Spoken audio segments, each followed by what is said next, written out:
마태복음의 5대 기적, 예수님의 능력은 어디까지? 여러분, 마태복음에서 예수님이 보여주신 5가지 대표적인 기적을 아시나요? 오늘은 이 기적들이 우리에게 어떤 의미를 주는지 깊이 있게 살펴보려고 합니다. 과연 예수님의 능력은 어디까지일까요? 먼저 마태복음 8장에서 예수님은 나병 환자를 고치십니다. 당시 나병은 고칠 수 없는 병으로 여겨졌기 때문에 이 기적은 많은 사람들에게 큰 충격을 주었습니다. 예수님은 단순히 병을 고친 것이 아니라 사회적으로 소외된 이들을 향한 사랑을 보여주셨습니다. 이 장면에서 예수님은 손을 내밀어 나병 환자를 만지십니다. 당시 유대 사회에서는 나병 환자와 접촉하는 것 자체가 금기였죠. 하지만 예수님은 두려움 없이 그를 만지며 치유의 기적을 일으키셨습니다. 이 기적을 통해 우리는 예수님이 단순한 치료자가 아니라 인간의 경계를 뛰어넘는 사랑의 실천자임을 알 수 있습니다. 예수님의 행동은 우리에게도 편견과 두려움을 넘어 사랑하라는 메시지를 전합니다. 여러분은 주변에 소외된 이들을 어떻게 대하고 계신가요? 다음으로 백부장의 하인을 고치신 사건이 있습니다. 마태복음 8장 5절부터 등장하는 이 이야기는 예수님의 능력이 거리와 국적을 초월함을 보여줍니다. 백부장은 로마인이었지만 예수님은 그의 믿음을 칭찬하시며 하인을 고쳐주십니다.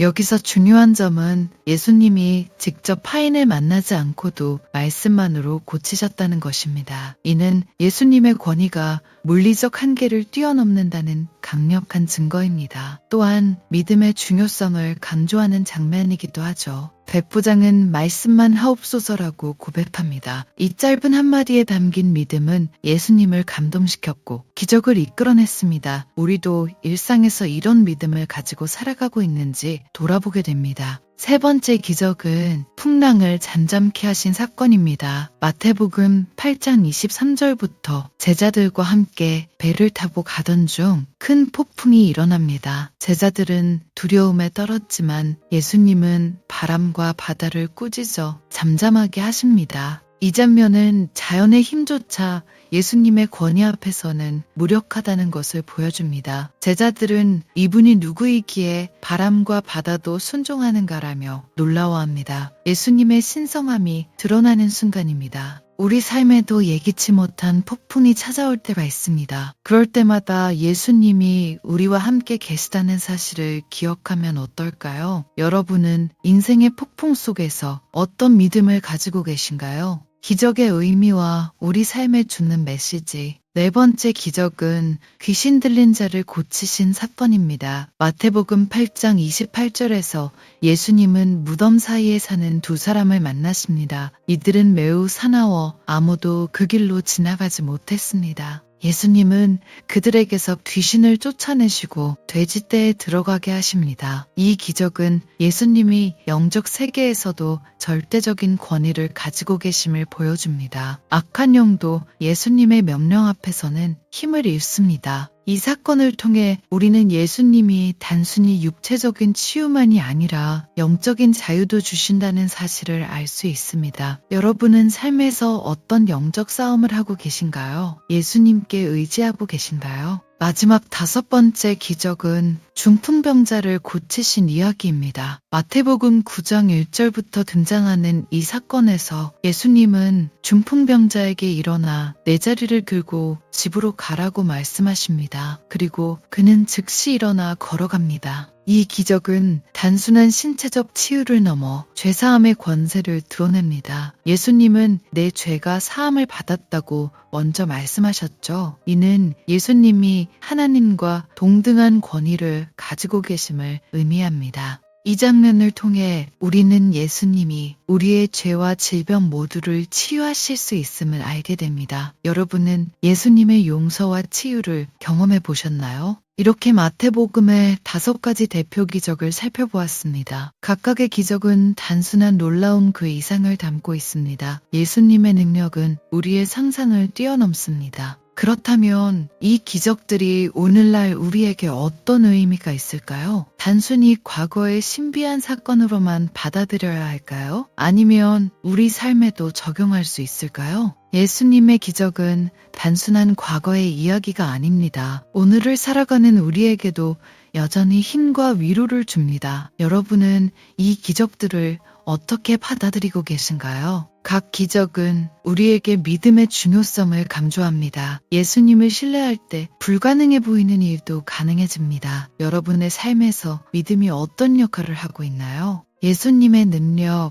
어디까지 믿을 수 있을까? 예수님의 능력은 단순히 병을 고치거나 자연을 다스리는데 그치지 않습니다. 영적인 세계와 인간의 마음까지 변화시킵니다. 이는 우리에게 큰 도전이자 희망이 됩니다. 예수님은 사회적 약자와 소외된 이들을 먼저 찾아가셨습니다. 그분의 기적은 사랑과 자비의 실천이었습니다. 우리도 이 사랑을 본받아야 하지 않을까요? 예수님의 기적은 믿음이 있는 자에게 더 큰 의미로 다가옵니다. 백부장처럼 말씀만으로도 믿는 믿음이 필요합니다. 여러분은 어떤 믿음을 가지고 계신가요? 오늘날에도 기적은 일어날 수 있을까요? 많은 사람들이 이 질문을 던집니다. 여러분은 어떻게 생각하시나요? 기적은 단순히 눈에 보이는 현상만을 의미하지 않습니다. 때로는 마음의 변화, 관계의 회복, 용서와 화해도 기적이 될 수 있습니다. 여러분의 삶에는 어떤 기적이 있었나요? 예수님의 능력은 시간과 공간을 초월합니다. 과거에만 머무르지 않고 오늘 우리에게도 임합니다. 이 사실을 믿는다면 우리의 삶도 변화될 수 있습니다. 여러분은 예수님의 능력을 어디까지 믿으시나요? 혹시 한계를 두고 있지는 않으신가요? 예수님은 우리의 상상을 뛰어넘는 분임을 기억해야 합니다. 예수님이 보여주신 기적은 모두 사랑에서 비롯되었습니다. 사랑이 없는 기적은 의미가 없습니다. 우리도 사랑을 실천할 때 작은 기적을 경험할 수 있습니다.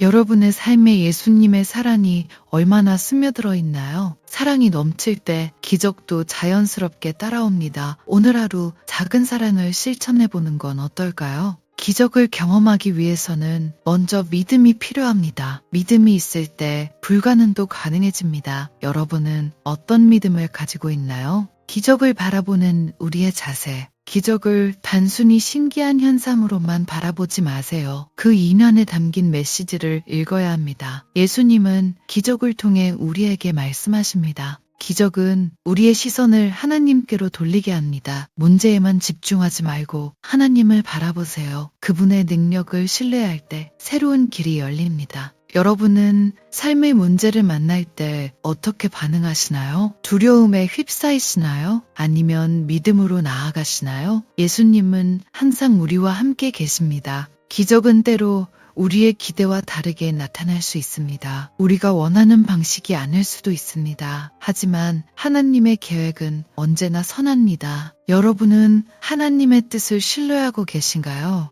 때로는 기다림이 필요할 수도 있습니다. 인내하며 하나님의 때를 기다려보세요. 기적을 경험한 사람들은 공통적으로 감사의 마음을 가집니다. 감사는 또 다른 기적을 불러옵니다. 오늘 하루 감사할 일을 찾아보세요. 기적을 경험하지 못했다고 실망하지 마세요. 때로는 우리가 알지 못하는 사이에 이미 기적이 일어나고 있을 수 있습니다. 열린 마음으로 삶을 바라보세요. 예수님의 기적은 오늘도 계속되고 있습니다. 우리 주변에서 작은 기적들을 발견해 보세요. 그것이 바로 신앙의 기쁨입니다. 여러분은 어떤 기적을 기대하고 계신가요? 그 기대를 예수님께 맡겨보세요. 그분은 우리의 기대를 뛰어넘는 분입니다. 기적을 바라보는 우리의 자세가 중요합니다. 믿음과 소망, 그리고 사랑을 가지고 하루하루를 살아가세요. 그 안에서 기적은 자연스럽게 일어납니다.